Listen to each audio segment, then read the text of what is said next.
Fear kills dreams. Anger kills wisdom. Ego kills growth, where jealousy kills peace. And doubt kills confidence. The same way, if you're ambitious, then that means you're going to kill laziness. If you have wisdom, then anger would not be an issue with you. Likewise, when you have your dreams and you continually feel them every day, then you wouldn't have fears for life. Good morning and welcome to AM Today. As you know how we do it on the show, we give you the newspaper's headlines, then topical issues for the day. You don't want to miss any part of this on today's show. My name is Folashade Ogidon, and I wouldn't be doing this alone. I've got Zaid with me. Zaid, good morning. Yeah, good morning, Folashade. Good to be here. Beautiful Monday morning, and of course, it's seeming as though this is like the first official working day of the week. Not for us, of course. On the outside, you see that people are just about getting to return to work at the start of the new year, as it were. But of course, Monday, good day to start on a positive note, which Shade has laid the foundation for you. So, good morning and thank you so much for joining us. All right, straight we'll take you through the newspaper's headlines for this morning. We'll begin with the Daily Trust. On the Daily Trust this morning, we have these stories. 2 trillion naira power project stalled. 2 trillion naira power project stalled. Accountability, PPP key to reform, says experts. You find details of the story on the front page of the Daily Trust. Still on the Daily Trust, we also have this. Bandits killed Mayeti Alachek and kidnap wives and daughter. You find details of that too on the Daily Trust this morning. Beg your pardon, you check page 3 or thereabout. Then chicken sellers slash prices amidst low patronage. Well, and then the festivities are over, and you know, people still have probably their freezers loaded with booties of the festive season. So no one would go. Hardly will anyone, let me say, go around shopping for chickens. Now it's school fees time, so there's need for the slash. Well, check details of our story on page 7 of the Daily Trust this morning. A new virus hits China. Over 5,000 hospitalized in UK. Some people are suspecting that this could be another strain of coronavirus. But then you check page 12 of the Daily Trust this morning for details on that story. And still on the Daily Trust, we have this story. WAEC introduces receipt exams for candidates. Wow. Should we say that is a nice development? You know, maybe instead of waiting for another year to write, you wait for another year, wait for another opportunity to write all of the old subjects again. I've not gotten a hold of what that circular, what that statement from WAEC says, but you look at some instances where out of about 9 subjects, you just had just one holding you back, and you have to wait for the next year to do that just one paper, and that just one paper you have to also register it alongside the other 9 that you had passed in the first instance. So it's a case of I already have this one, let me do this one. This is the main one and all of that. So perhaps WAEC is trying to save you the stress of going through the rigors of again or staying a whole year waiting to have it to register. Well, you want to know the details of that story, or you check page 6 of the Daily Trust this morning for the detail.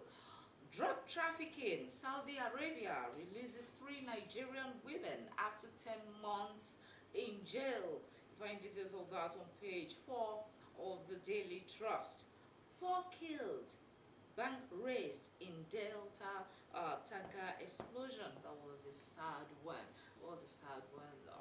There. But then you find details of this on page 8 of the Daily Trust this morning. And finally, from the Daily Trust, tax reforms.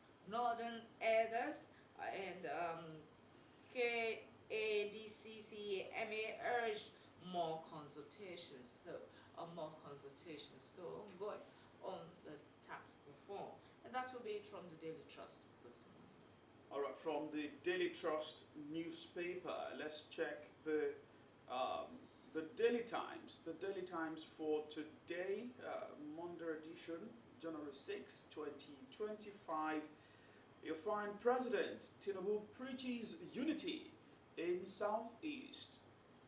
That's at the back of his visit to Enugu State, where he had to inaugurate some projects right there in Enugu. You also find in the front page of the Daily Times, is it a power punch that these guys are trying to show us? But you find former world champion, that's in the world of boxing, Anthony Joshua, the Nigerian British professional boxer, Anthony Joshua, flanked by Mr. Shegun Werewa and Honorable Bike Dabi Werewa. That's the chairman of the Nigerians in Diaspora Commission, NIDCOM. Yes, Anthony Joshua, in case you do not know, is a Nigerian, has been visiting a lot of persons. Perhaps those who have helped his career, those who have helped his image in a way. He was in Lagos to visit President Bola Tinubu, now also visiting the chair of the Nigerian Diaspora Commission, Abike Dabirewa. It says about taking the well-deserved holiday for Anthony Joshua. It's quite a well-deserved holiday, and aside from that, on social media you see clips of him having the fun, of being in Nigeria, to the fullest. Yes, in the hood, to the fullest, on the streets, riding on the regular bikes and everything. And some would say this is a sharp contrast, between his perception of his nation, Nigeria, and that of Kemi Badenoch, and that's it. At least some Nigerians in diaspora will get to know that it's not so bad to be at home after all. Of course, and that's one thing Anthony Joshua has not, hit since he even came to global prominence, his love for Nigeria. This is not his first time visiting the country, but it appears he's taking the visit to a greater level in terms of the engagement. And what the ordinary Nigerians really would wish for is that Anthony Joshua, as long as he'll stay in that career, it becomes more successful, more titles in his bag, and more titles perhaps on his waist also. So that's it in the front page of the Daily Times for this morning, the big one right there. We also have here 2027, Kwankwaso bombs North, accuses leaders of falsehood. Sort of bomb, is it a bombshell? That former governor of Kano State and leader of the NNPP has thrown to leaders in the north. What's the falsehood about? You check the Daily Times for that story. And of course, you find here Niger government to support Nigerian Air Force. You also find Trump inauguration. Nathaniel Bassey to minister at inaugural prayer breakfast. Isn't that exciting also to find a Nigerian also on that stage? Yes. Go Nathaniel Bassey. Perhaps Trump can have a rethink of some of the policies towards Africa and towards Nigerians at this time. But good enough that we're having, again, Africans, Nigerians flying the flag of the country well in the chosen endeavors. Also, finally, let's quickly take this once in the Daily Times. Bochi government inaugurates 500 road marshals, once against indiscipline, corruption. Serap alleges missing 825 billion naira, 2.5 billion in NNPCL. Where did the money go to? Is that true? You check that, read what the allegation of Serap is about the missing funds. And fight against insurgency. CDS, command troops, calls for improved efficiency. And I must say that I actually watched one of the interviews granted recently by the Chief of Defense Staff, where he spoke about all of the efforts the Nigerian military is also putting in place to ensure that we bring an end to all of the major insecurity issues in Nigeria. And of course, speaking about sort of the support they should be getting even from international communities, in terms of arms procurement and all of the orders they have to go through at this time. But it's optimistic that the men on the ground, they're optimistic, they're confident in this war and in this battle as they take on the fight to the criminals and to the elements that are trying to destabilize our country. And that's it from the Daily Times for this morning. From the Daily Times, let's check the Punch. On the Punch newspaper this morning, we've got this one. 3 Nigerians acquitted of drug trafficking charges in Saudi Arabia. Yes, we've taken that one earlier in some of the dailies. You have this one. Mothers shouldn't strap babies less than 3 months to back, says doctors. Wow. Some would say, but we have been doing this for several years. But then, it's a new development to check the story. Mothers shouldn't strap babies less than 3 months to back, say doctors. You find that story on the Punch newspaper for today as well. New virus. Federal government tightens monitoring to quarantine China passengers. That story is also on the front page of the, you also find that on the Punch newspaper this morning.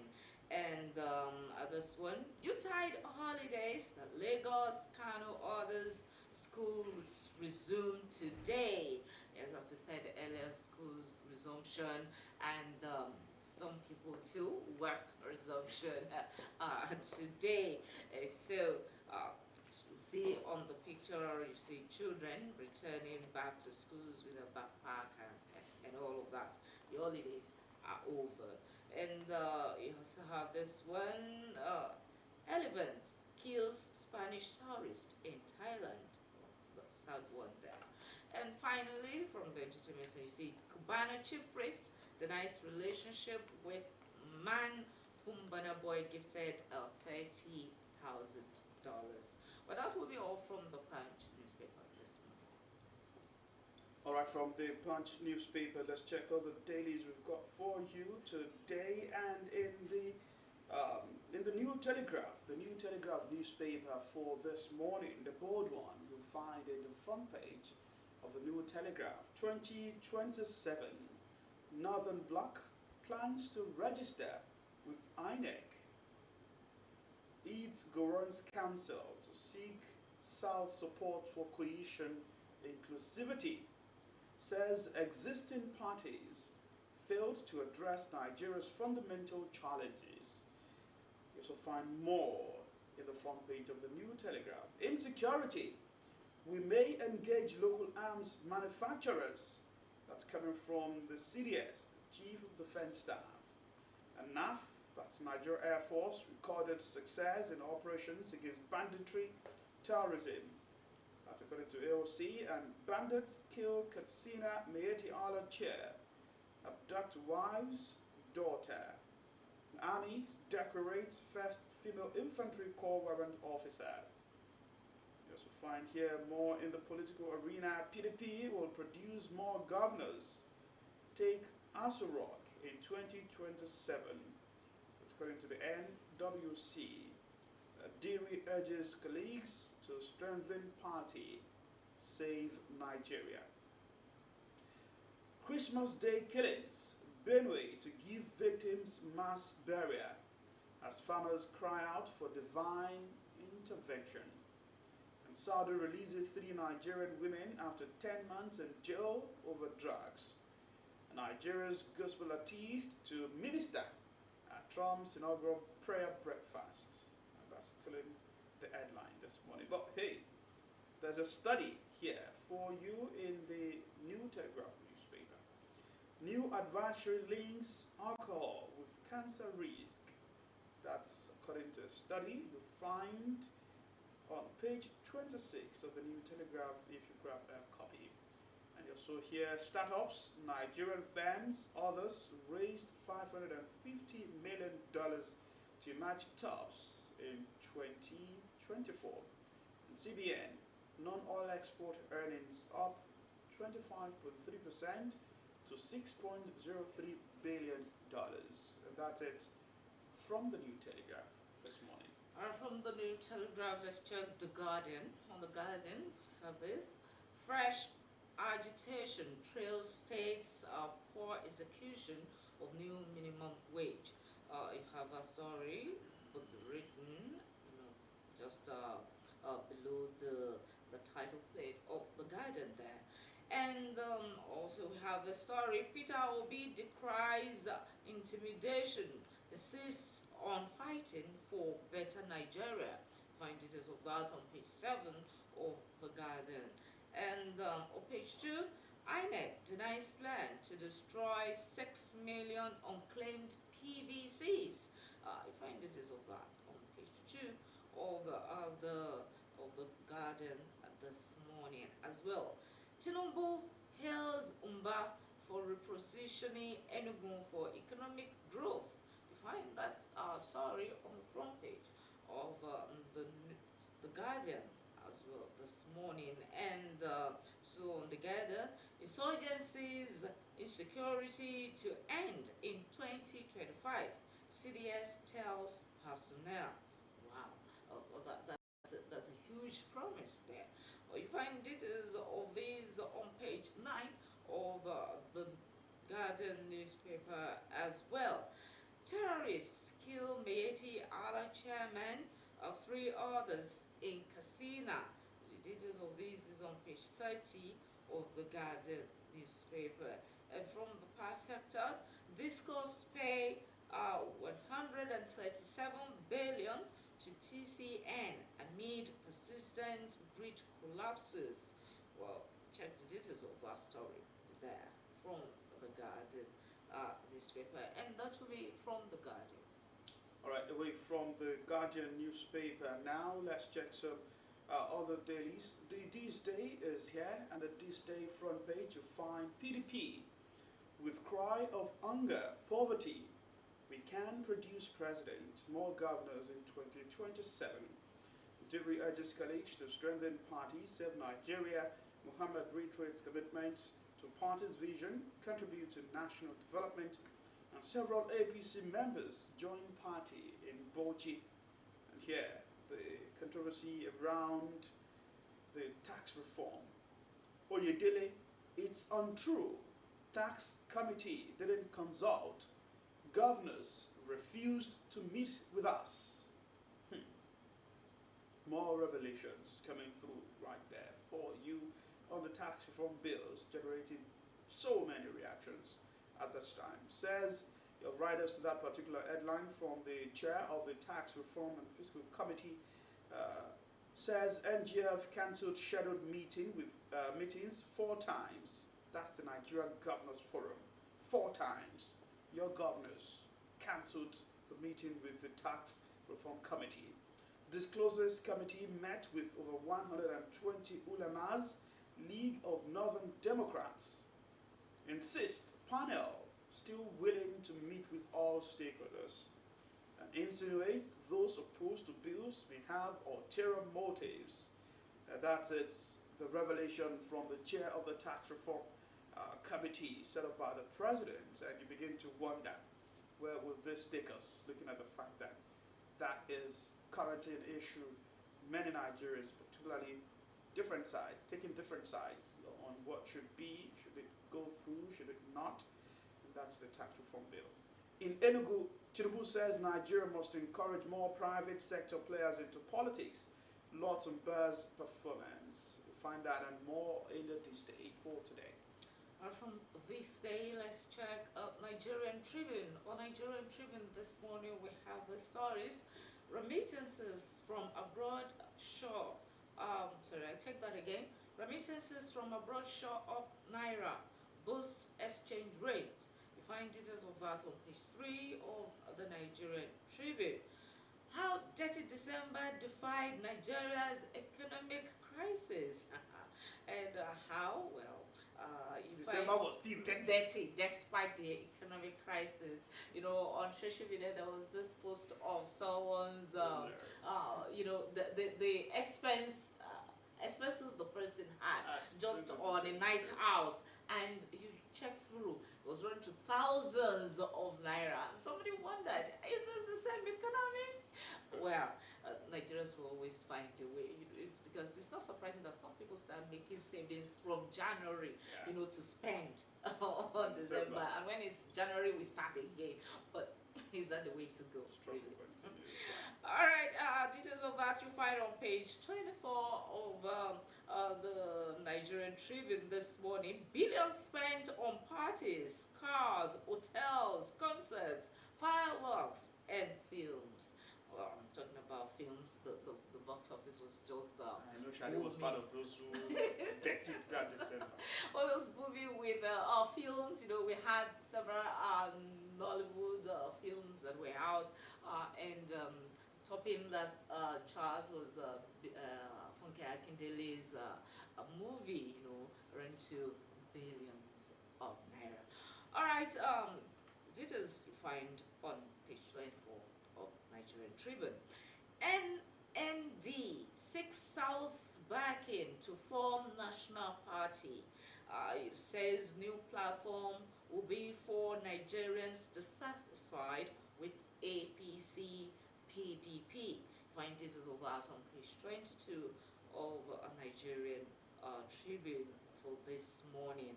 Well, someone will ask us the problem really with which party or with those that constitute the party. As long as it's still going to be Nigerians who are going to form this new LND, do we expect much to be different if there is no change of attitude?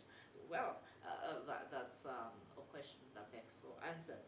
All right, UTIDE, fintech payments platforms hold away as sway away as bank customers lament poor services.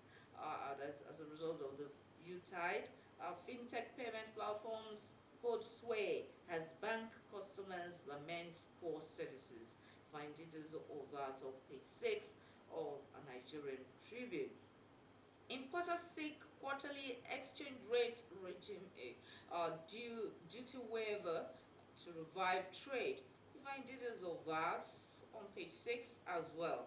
And from page 4 of Nigerian Tribune, onion farmers link price hike scarcity to what? Flood, climate change. Wow, that's one commodity that the price was so surprising, alarming. Yes, there's always this period of the year when onions, get to be expensive in the country, but this December was just out of it.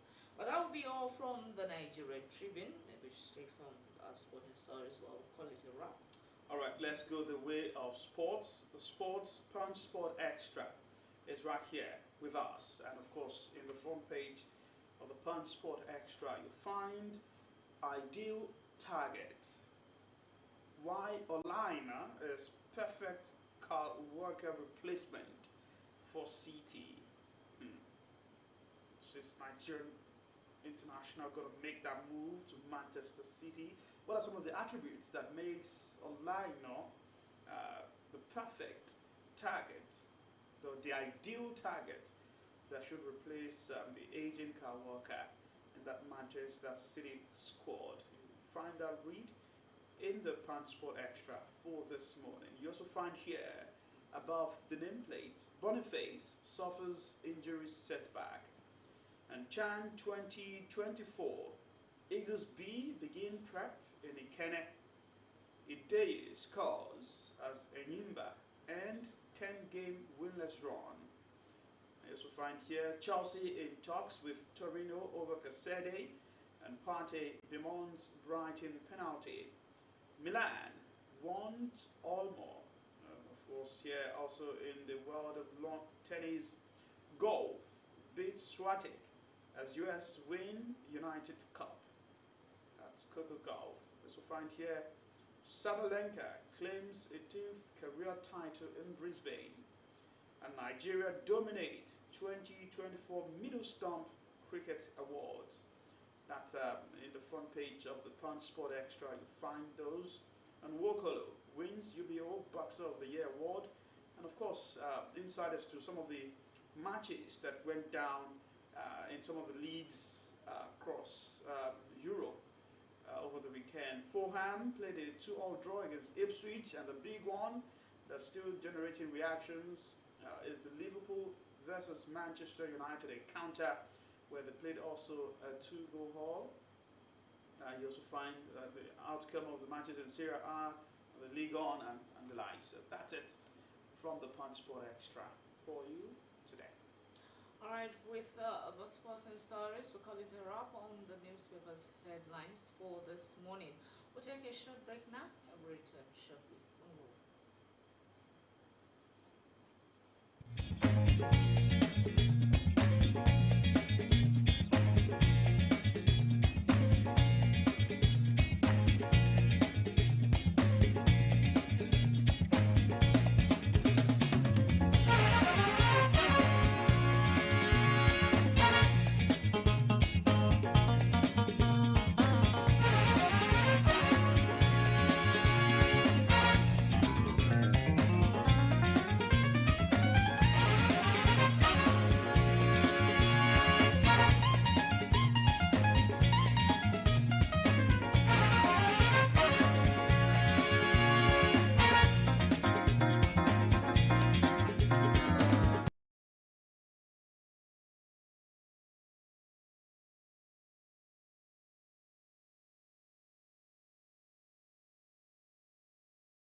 Leadership is not a package where you take it and say, here it is, I give you the package. Leadership comes from what you do, how you do it, how you live, what have you acquired in terms of your training, your experience, your track record, and all that. And what I'm saying is that the young people must strive. They shouldn't expect it to be a parcel delivered by DHL to them. And they must know that nothing comes just for nothing. You work for it.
glad to know you're still with us on AM today. And as we promised that we'll return from that break, we'll be having the discussion for the day. And to discuss this with us this morning, we've got Mr. Olaniyi with us in the studio. And he's a public analyst, and we'll be looking at the issue, the facing public facilities and other issues that affect us in the country at this moment. Well, over the weekend, probably you saw that video of some people vandalizing the covering of the manhole on some roads in Abuja highways, and it's actually disturbing because this could result to accident, and that's not the first time that Nigerians or some criminal elements, I would say, would go about defacing public facilities and a monument. As some say, they should be given that penalty or what have you, and all of that. But Mr. Lanmoyo, yes, what do you make of this attitude of Nigerians defacing public facilities? Yes, thank you very much. So it's become what we can even almost tag as a cultural thing now, where people deface social amenities and public utilities, where some people out of anger they go to attack public places. So you have scavengers, they call them scavengers, and then in broad daylight they go after scraps, metal scraps. But when nobody is looking, they actually go after real things. We saw also not just with this rule. We saw there was a time when the rail tracks, actually rail tracks, we saw them moving things from rail tracks and the rest. And I think firstly is an attitude that the average Nigerian has to anything that is not his home. I mean, his personal home.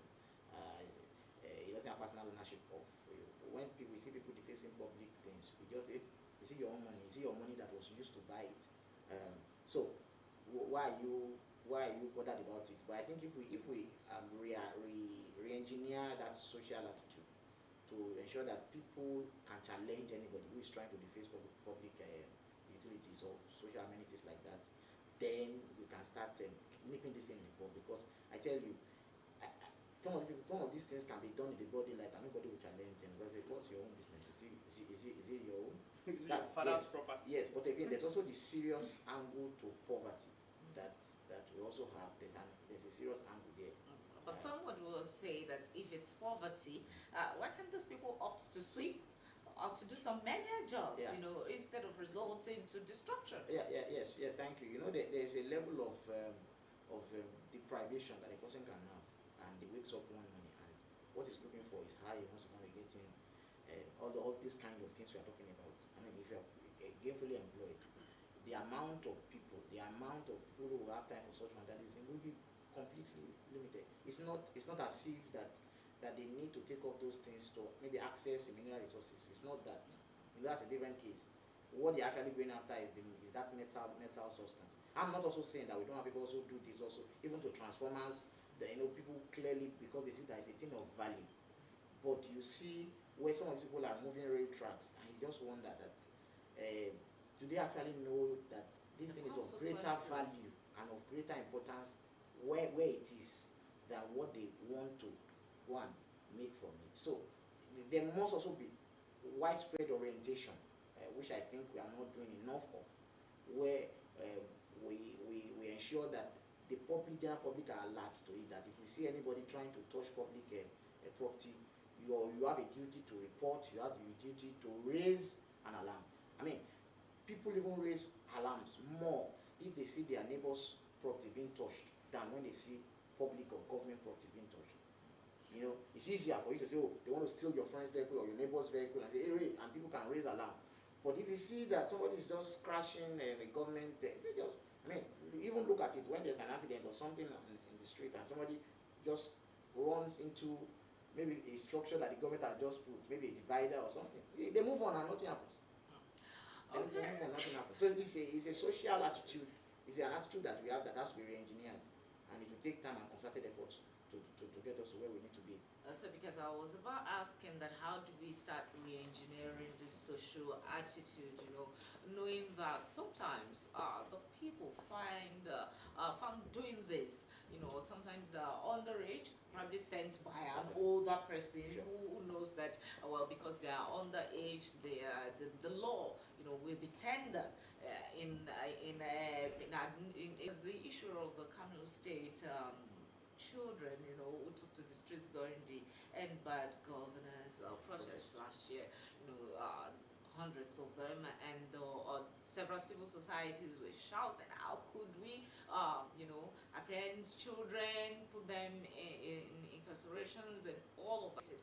And what do you now think we're going to be doing, especially civil societies, because they will be the ones to shout when they are caught and say, oh, they are children. What are they supposed to be doing in terms of reorienting this ones? Yes. So let me first start from the fact that we need to elevate our societies to a situation where there are more than enough public cameras, owned by both government and private individuals. If you look at one of the things that allows people to do whatever they like in this country is because there are no enough gadgets to capture the moment when people carry out this act. Maybe one of the things we are seeing in recent times is people being able to make videos with their personal phones and say, and capture some things and say, this is happening right here, you know. But imagine that we have public cameras, both owned by government, by private people, that covers what is happening along the road, you know, in strategic positions. Some of these things will become much more difficult to do, and where they are done, they will not get away with it. Because when you see things like this happen repeatedly, it's because these people do it and they get away with it. But if we can ensure that there is enough scrutiny, where it becomes very difficult for anybody to just wake up one day and attempt things like that, then we can say yes, we are already preventing it. Then on the issue of the underage, as far as I know, when you carry out an act, it's also the duty of the law enforcement agents to also investigate and know whether people were sent or they are being hired or sponsored, and where that is dictated. I mean, the law gives room for law enforcement agents to go and pick up the people. I mean, you are picking something like that, where are you taking it to? And you can now track and find out who is buying these things or is using these things. They can track these things and ensure that the people who are getting these things are arrested, are rounded up. Mr. Henry Odolimoyo, Shade, and for our viewers, let's take a look at what that video that is trending online really depicted in terms of the vandalism on the expressway, major way right there in the nation's capital. And this is also some of the things you're likely to find in other states across the country. Some of the elements, the destructions that you find on public infrastructure. It might not just be road, it might even be bus stops. We're talking about and the likes. So let's take a look at that video that's been trending online. Come and video this one. This one is new. Look at this. Look, they just did this one now. They did it either yesterday or this morning. So they'll come to the middle of the road. By the way, this is highway, for God's sake. This is the central area of the FCT. They just removed this one too. And they are removing these things and selling them, for God's sake. They are selling them for scrap. Look at what somebody will do to government property. And later they'll blame the government for all the problems. It's easier for you guys to blame Tinubu, but look at what some idiot is doing to his own country. The recorder. Bring them here, bring the camera here. So, for those of you in Abuja, tag the FCT minister. Tag the FCT minister. This is what these guys are doing in Abuja. Come closer, come closer. So these scrap metal boys will come and open the road. This one can cause immediate accidents. This is another one. Most of these things are gone. Bring the camera here. Tag the FCT minister and yes, on weekend. I'm a Nigerian. It is my obligation to expose what these guys are doing in Abuja. This is the federal capital city, for God's sake. Look at what they are doing. They are removing all these things and selling them. They are removing them and selling them. Bring the camera, bring it. What kind of country is this? They are removing it and selling it. The Panteka boys, the scrap metal boys are removing these things and selling them.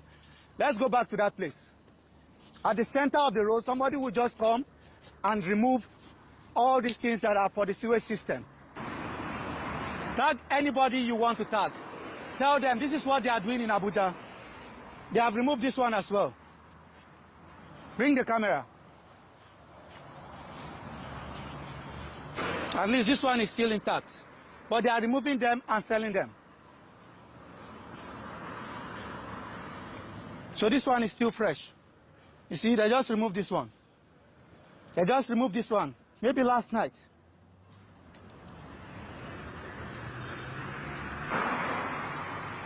And damage your car and cause one serious accident. This is what these boys are doing in Abuja. Almost. Did you see that?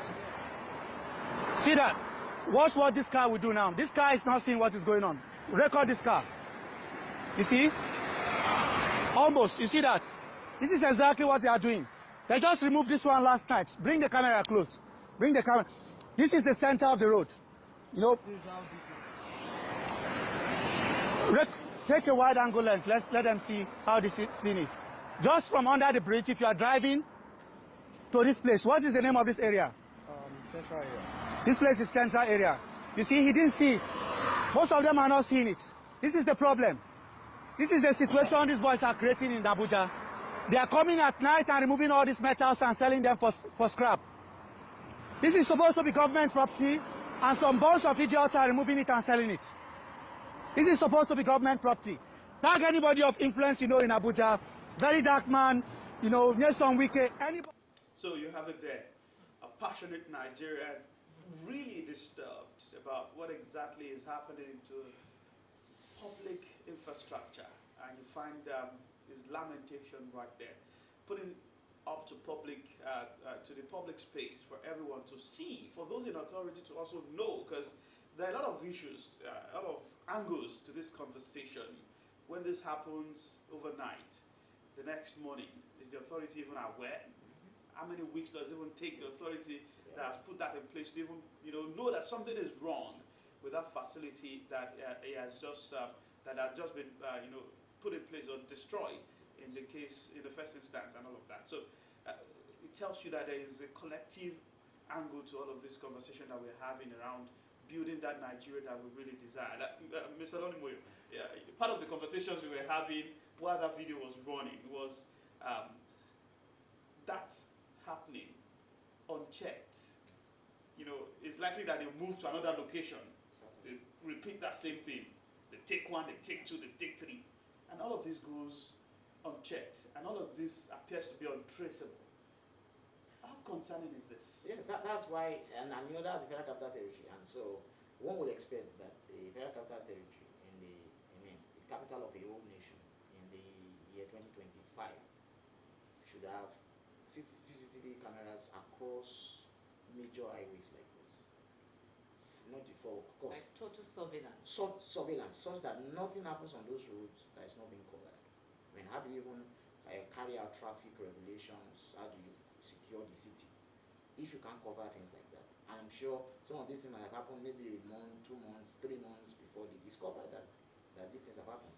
And so it brings back to, is government really ready to cope? Because security has changed from saying, oh, we have 1,000 people, so we need 700 or 800 law enforcement people to police 1,000 people. No. Where you have the right gadgets, you might not even need up to that to do an efficient job. And look at the way the teaming number and the way the country is, we need CCTV cameras. And there was this time that the contract to get cameras in Abuja then, and it was marred with corruption. I didn't come out, and I don't believe that by now again any serious government is not thinking of ensuring that all the major highways in Abuja is covered. It must be covered, such that if anybody is tampering with anything, they can pick it up. What is more dangerous is what happens along our rail lines.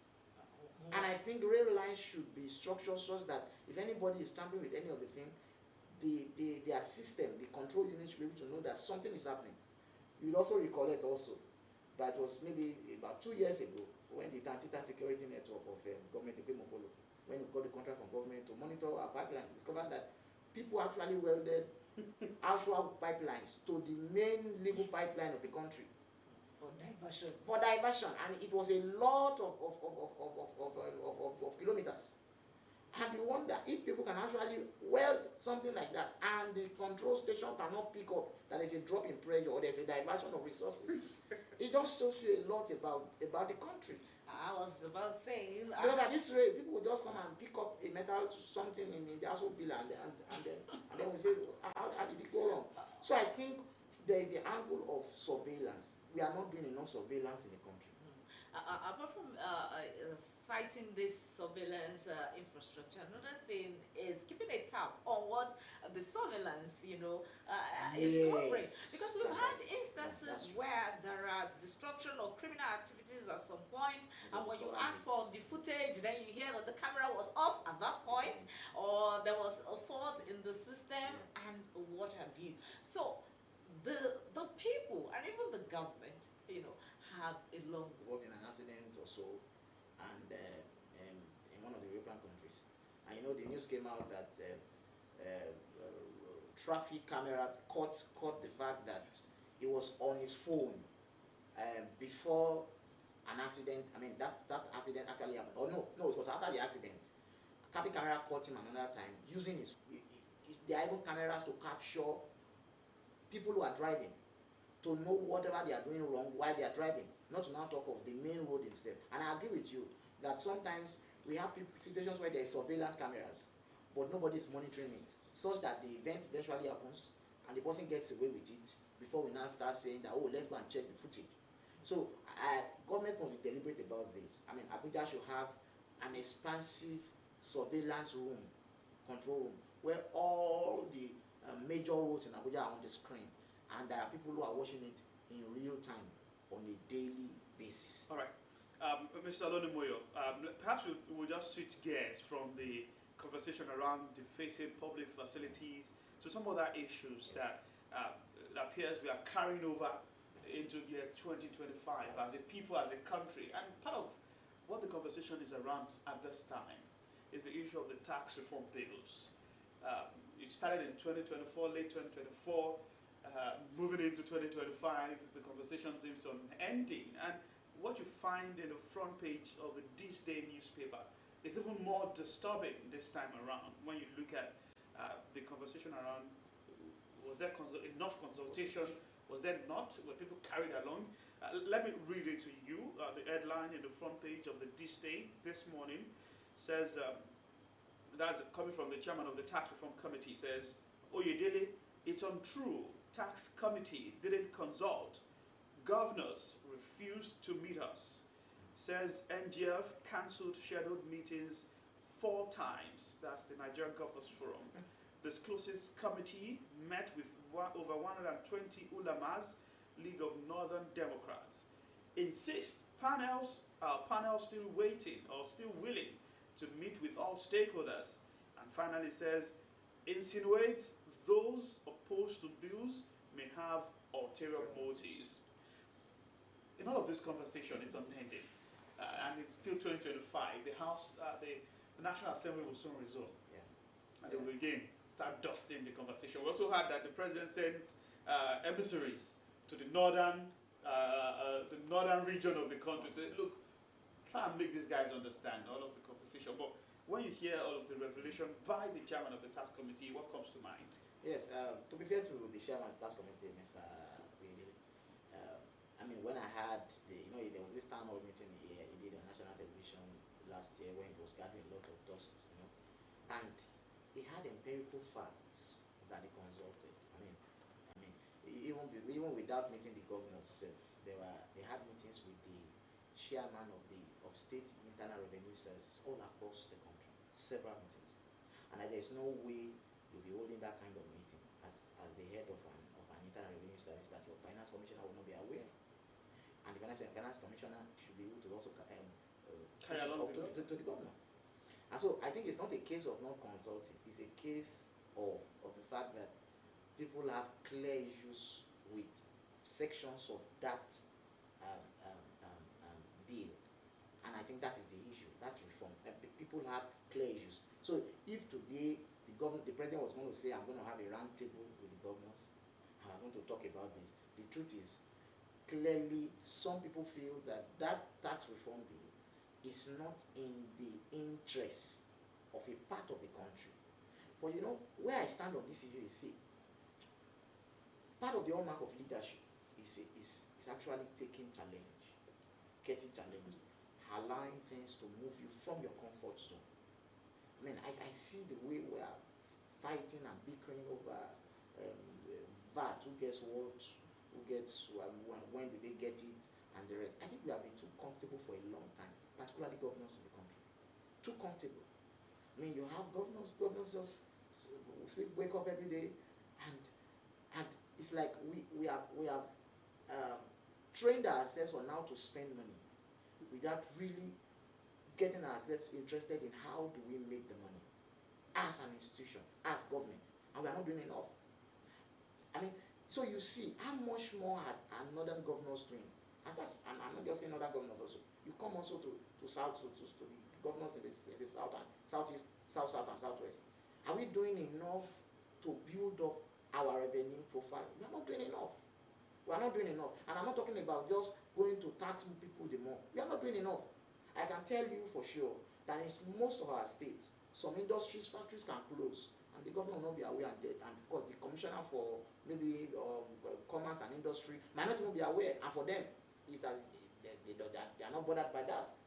And you know, when you have things like this that are happening, I mean, if you need to just sit down and hear the tales of potential investors into the country and hear what they go through before they finally get the kind of support, or they never even get the kind of support they want. These are people who want to bring in money to states, to the country.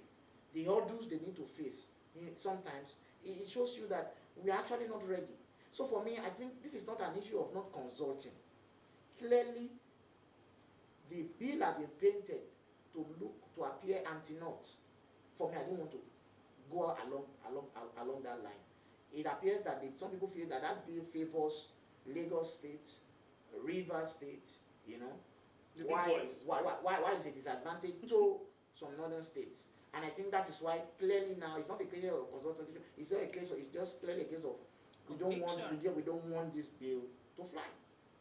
And Mr. Tawode, you need to listen to him. He has said a lot about what the bill could bring out.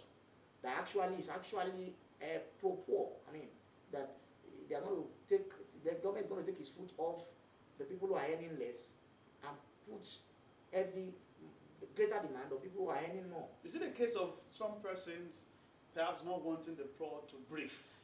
Because we are in tune with that phrase. The poor breathe. I think it's clearly the fact that the revenue, the sharing formula of some of this VAT now is going to change.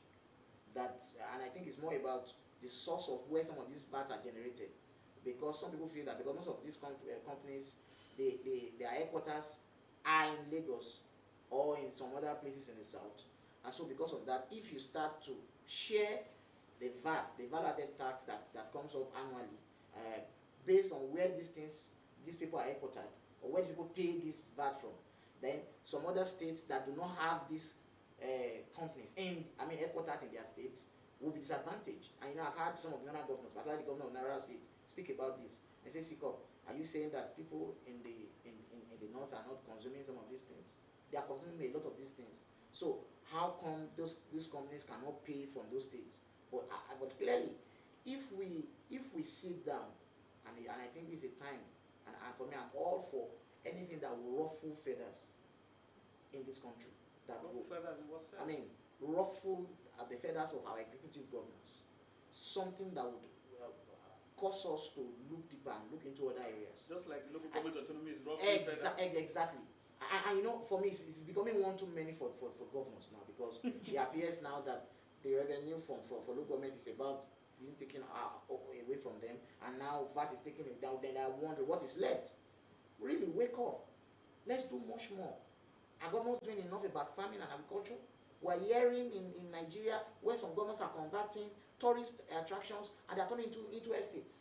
And so the question is, if you're really interested in revenue generation, you will build up the tourism potentials of your states. You would create an enabling environment for industry to come and thrive in your state. You had Dangote say how a state governor frustrated the effort of citing Dangote refinery in the state before Lagos finally embraced it. So that means that potentially, if that governor had cooperated with the Dangote group, that refinery will be in another state instead of Lagos state, because it appears that some states take revenue generation more seriously than some others, and must not deny the fact. So now, if this tax reform bill, will allow everybody wake up and see that if we have nothing, we now have to go and work. We cannot be living large, doing nothing. Then I think it's welcome. And the other part is the alcohol consumption, where some people have said that, see, in the north, you say it's haram to consume alcohol. I mean, you have ISBA and the rest going to actually scatter and destroy alcoholic drinks and stuff. But when the VAT for this alcoholic drink that is being consumed massively in the south is to be shared, you want a share of the VAT from alcoholic drinks. And I think if you look at this, it's not fair. But in all of it, I feel that I'm in support of anything that will push us out of our comfort zone, that will ensure that governors can think outside of the box and do much more to generate revenue. All right. There's a box. Ms. Olaniboye wants governors to think outside of it. And of course, perhaps that also brings to the ordinary person on the street to also start thinking. Because when governors and other executives start thinking outside the box, we will also be challenged to also think outside of that box, which we have maybe imaginarily placed ourselves into at this time. All right, another issue I want us to look at is also the issue of politics in Nigeria. Several people are complaining that the parties that have ruled us nationally since the beginning of this republic have not done well. For instance, on the Nigerian Tribune this morning, we have the story: NLD 6 South's backing to form National Party. Says new platform will be for Nigerians dissatisfied with APC, PDP. And I asked a question from Zaid. I said, is it going to be that a new crop of people are going to form this alliance? Let me help you. Maybe angels, angels, right? and not the same people from PDP, APC, and whatever party, cross-carpeting to merge in order to clinch power.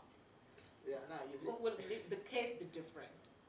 Of course, I know there are conversations under it for some of the people in opposition to merge, to form a bloc opposition that can oppose the government in power. I mean, if that happens, that's good. That makes it sweet for our democracy. But if you're talking of setting up a new party, I think it's just, for me, a waste of time. A waste of time, a waste of resources. Just another purpose, a special purpose vehicle again. But if you say we want to have coalition of forces to come together and maybe give the APC a run for their money in future elections, it makes a lot of sense. But again, the truth is, as it happens in our politics, is the people who are in existing political parties, or people are aggrieved in the APC, in the PDP, that will still migrate to that place. And that's politics, in this part of the world. And I do not see anything wrong for it. If clearly they want to draw out a better plan that they think is better, and they want to sell to Nigerian people, the law gives them the room for that. But we are saying we want to start up a new party and want to paint as if it's the same set of people, same set of politicians that will be there. But again, if people feel that, yes, we have a better policy framework for the country, and we want to sell to the Nigerian people, or we want to ensure that APC, because people are saying it already, that it appears the country is beginning to look like a one-party state. And of course, they have enough points for that. If you look at all the elections that have taken place since 2023 general presidential election, it's been, clearly APC winning. Of course. So if people say, yes, we want to give the APC a very strong opposition, it makes our democracy stronger, and it remains to be seen. But if you look at what has happened in recent history, every time there was a coalition, what made it stronger was the fact that there were aggrieved people in the existing political party that made it work for them. So you see where you had the PDP governors that brought down the Goodluck Jonathan administration. By the time they moved and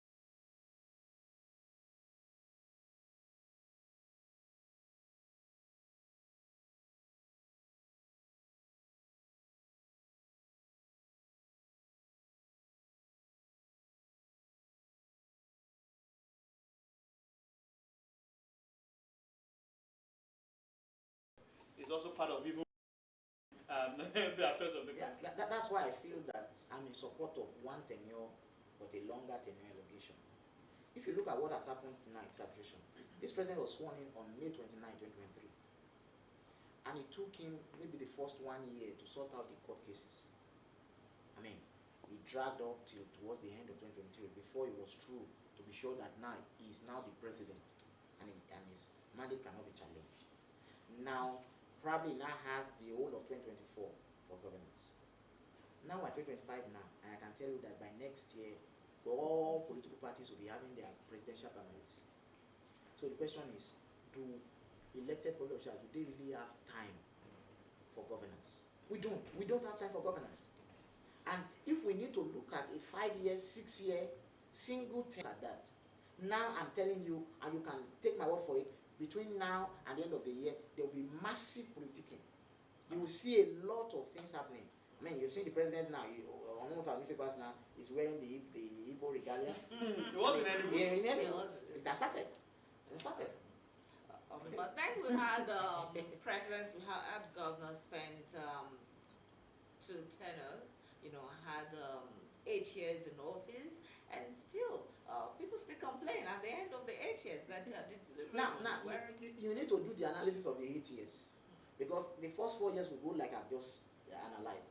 By the time the person comes in now with this money politics we are now practicing, by the time it comes in, that it's more like, see, work for your pension. And most times now you now have governors who are running, who want to run for Senate, or who want to be minister, who want to be chief of staff, who wants to be this, who wants to be that. Then what you now have is everybody's trying to amass money. The vicious cycle. Financial install successors. Or want to install successors. And you see that there's actually no clear time for governance. All right. There's no clear time for governance. As we begin to wind up on the program, particularly at this time, let's bring the conversation back to those states. Following the news that we got over the weekend of the passing of the Secretary to the State Government, Temitayo Oluwatoyi, and of course the subsequent announcement and directive by Governor Lucky Aiyedatiwa that the state shall enter into a 3-day mourning period, which has also commenced, and of course a lot going about the man, the life of the late Oluwatoyi Temitayo, and how well, how much of a politician he was, and how well impacted his community at this time. Akure is mourning, Ondo State at large mourning, still some reading of the shock of that news. Perhaps also get the comment of Mr. Oloniboyo on that development. That's sad, very sad. Yeah. It's one too many for the people of Akure, and then also for the states, because it wasn't too long ago that Akure also lost one of his major leading politicians, and now this one is coming. And so for me, it's a very sad occurrence. Again, that the state is also experiencing this just a year, just a little above a year after we lost our former in the future. And then my commiserations to his family and the entire people from those states. Really, when things happen like this, there's actually nothing anyone can do. We can't question God, but we hope that the people, God will strengthen his people and the states to bear the fortitude to bear the loss. It's a major loss, major loss, because this man has been really rooted around the politics. He has been on the ground for a while, for a long time, and he's a cerebral, somebody who is a grassroots politician to the core. To lose someone like that is not, because the gap, the void that we created with the absence of a person like that is huge. It's huge. We hope that we would not experience occurrences like this again. All right. So the governor has described him as a rare gem, and of course, we've also had commentaries from those who worked and lived with him, and also describing him as a unique being. That's where we'll leave the conversation today on our program. Asha. Yes, we pray that the Lord grants repose for the soul of the deceased and gives the family the fortitude to bear the irreparable loss. Yes, this is where we'll be drawing the curtain on the show for this morning on AM today. Thank you very much, Mr. Ariel, for coming on the show. And as Said. Of course, yeah. Monday it is. Thank you so much for being a part of our conversation of our world this morning. And do enjoy a positive Monday morning and all through the day. I'm Sahid Arif Salam. Bye-bye. Yes, it's a Monday morning. Make